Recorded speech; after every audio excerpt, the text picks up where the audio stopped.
त्यही छ। यो पढेर त केही हुनेवाला छैन। यो घोकेर यो त 90% पनि काम छैन। 90% काम छैन। हेर्नुहोस् यो किताबमा पढेको छु 10% मात्र जीवनमा काम आउँछ। A+B को होल स्क्वायरको सूत्र कहिले काम आउँछ ल भन्नु त? 9-10 मा पढे हैन, कहिले काम आउँछ? नमस्ते। भर्खर उहाँले एउटा भनेको सुन्नुभयो होला। अब यो भिडियो कहाँबाट सुरु गर्ने, के मात्र एक्सप्लेन गर्ने जस्तो हुन्छ क्या। किनभने engineering as a student of engineering I have lots of things to say about A+B square होइन। अब यो साइन्सलाई एकछिन छोडिदिउँ, इन्जिनियरिङलाई पनि एकछिन छोडिदिउँ र संसारमा इन्जिनियरिङै छैन। उहाँले बोलेको जुन माइक छ त्यसमा फुरियर सिरिज पनि लागेको छैन, त्यसमा ल्याप्लेस ट्रान्सफर्मेसन पनि लागेको छैन, कुनै पनि इलेक्ट्रोम्याग्नेटिक फिल्डको, करेन्टको, म्याग्नेटिजमको कुरै नगरौँ होइन। कमर्सको मात्र कुरा गरौँ र एउटा यस्तो सहरको इमेजिन गरौँ कि जहाँ चाहिँ कलम र पेन्सिल बेच्नु छ होइन। भेरिएबल दुईवटा हुन्छ। अल्जेब्रा भन्ने हामीलाई चाहिँ कसरी सिकाइएको छ भने मेबी हाम्रो एजुकेसन सिस्टममा चाहिँ फ्ल छ है। उहाँले भनेको एउटा कुरा के भने हामीलाई प्र्याक्टिकल एजुकेसन दिँदैन। उहाँ जस्तै मान्छेहरू के हुन्छ नि त, इडियट भएर निस्किन्छन् हाम्रो एजुकेसन सिस्टमले गर्दा। वर्ल्डको लोएस्ट आइक्यू भएको देश हो यो है।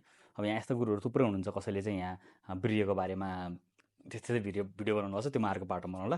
तर यो भिडियो पनि के छ त, एक हिसाबमा एकदमै डिस्टर्बिङ छ क्या। किनभने यसले एकदम नेगेटिभ मेसेज सेट गर्छ। ठिक छ, पढाइमा हाम्रो राम्रो छैन, हाम्रो पढाइ एजुकेसन सिस्टम राम्रो छैन भन्नेको अर्थ यो होइन कि A+B होल स्क्वायरै नपढ्ने भन्ने चाहिँ होइन है। त्यतिसम्म मूर्ख कुरा गर्नु हुँदैन। कमर्स पढ्नु भएको छ सपोज मान्नुहोस् कि तपाईँको मैले भने कपी र पेनको एक्जाम्पल छ। तपाईँलाई मार्केटमा सेल गर्नुपर्ने छ, सेलिङ प्राइस सेट गर्नुभएको छ, प्रोफिटेबिलिटीको हिसाब गर्नुपर्छ, को भ्यालेन्स, कुनै पनि इक्वेसन क्या हुन्छ नि, स्ट्याटिक डेभिएसन, भेरिएन्स, अब कुनै पनि चिज स्ट्याट भन्ने चिज त त्यतिसम्म युनिभर्सल चिज हो नि त। त्यो सबै ठाउँमा युज हुन्छ। त्यहाँ के हुन्छ, अल्जेब्रै युज हुन्छ। हामीलाई कसरी ग्रोन अप गराइएको छ, पढाइएको छ, साइन्स भनेको चाहिँ म्याथ हो, कमर्समा चाहिँ म्याथ हुँदैन भनेर सिकाइन्छ कति मान्छेलाई। अनि मैले त किन कमर्स पढेको भनेर सोद्धाखेरि कति मान्छेले चाहिँ मलाई म्याथ मन नपर्ने भएर भन्नुहुन्छ। तर एकाउन्ट्स भनेको नि म्याथ हो, फाइनेन्स भनेको नि म्याथ हो होइन। कुनै थ्योरी सब्जेक्ट हुन्छ होला होइन। त मार्केटिङ भने जस्तो टाइपको हुनसक्ला। त्यहाँ पनि मैले भने मार्केटिङमा पनि कुन प्रडक्टलाई चाहिँ सेल गर्दाखेरि चाहिँ बढी प्रफिट आउँछ, प्रफिट मार्जिन के हो, कुनै पनि हिसाब गर्दाखेरि स्क्वायर त गर्नैपर्छ। दुईवटा भेरिएबलको स्क्वायर गर्दाखेरि A+B होल स्क्वायर आउँछ होइन। सो यस्तो खालको मेसेज सोसाइटीमा जानु चाहिँ इट्स रङ होइन। यसरी यस्तो ननसेन्स कुरा चाहिँ गर्नु हुँदैन भनेर लाएर मात्रै भिडियो बनाएको मैले होइन। र यदि तपाईँ कमर्स पढ्नु भएको छ भने नि म्याथ युज हुन्छ, त्यसमा पनि A+B होल स्क्वायर हुन्छ। इन्जिनियरले त अब डेरिभेटिभ युज गर्छ, इन्टिग्रेसन युज हुन्छ। इन्टिग्रेसन कमर्स पनि युज हुन्छ है। फेरि भने नि म्याथ चाहिँ एउटा कुनै ब्रान्च होइन, हामीले ब्रान्च बनाएको हो, हामीले चाहिँ सब्जेक्ट छुट्याएको हो। तर कमर्स इकोनोमिक्स भन्ने चाहिँ हुँदैन। रियालिटीमा वर्ल्डमा के हुन्छ त, कुनै पनि सामान तपाईँले बेच्नु भने, कुनै पनि कर्भ बन्यो भने, कुनै पनि इक्वेसन बन्यो भने त्यो ग्राफको एउटा दुईवटा पोइन्ट बिचको एरिया क्यालकुलेट गर्नुपर्ने केस आउँछ। त्यो केसमा सधैँ इन्टिग्रेसन युज हुन्छ है।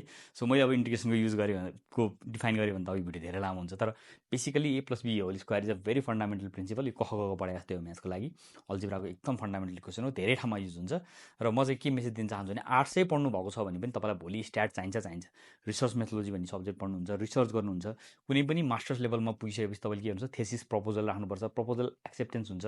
त्यसमा के हुन्छ त, स्ट्याटिकल सिग्निफिकेन्स भेरिएबलहरू भ्यालु आउँछ। त्यहाँ पनि फेरि A+B square whole square use हुन्छ। अब यस्तै गरी प्रवचन दिएर, गफ दिएर, अब मन्त्र पढेर मात्रै तपाईँले आफ्नो जीवन चलाउने विचार गर्नु भएको छ भने चाहिँ फेरि चाहिँदैन A+B होल स्क्वायर होइन।